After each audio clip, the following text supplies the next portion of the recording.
Yeah, I think, well, one of the things they can do very easily is to introduce a subjective element, or at least to make the introduction of a subjective element quite compelling.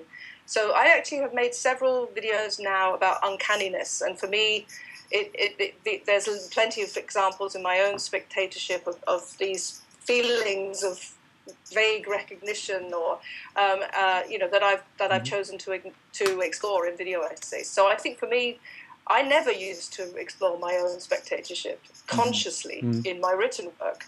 I think I was probably doing it unconsciously, so the video essay form has made that process much more conscious. And so, yeah, would I have ever written about the railway children before? Probably not, but it felt like a very compelling example of the millions of times that the Lumière brothers' train arriving is copied or alluded to in later films.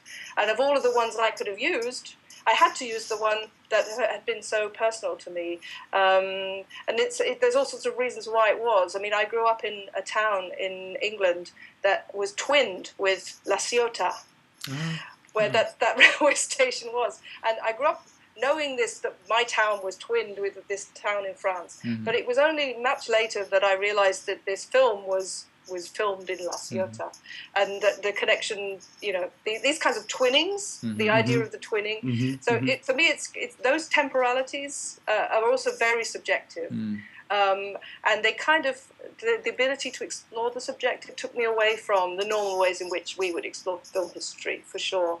But some of the most interesting film writers, as it happens, they've also explored video essays, have explored those kinds of dimensions in their written work. So Thomas Elsässer, his work also inspired that video. His idea of the idea of one train hiding another train, the idea of trains and trauma, and so there's all sorts of ways in which different temporalities intersect in that work.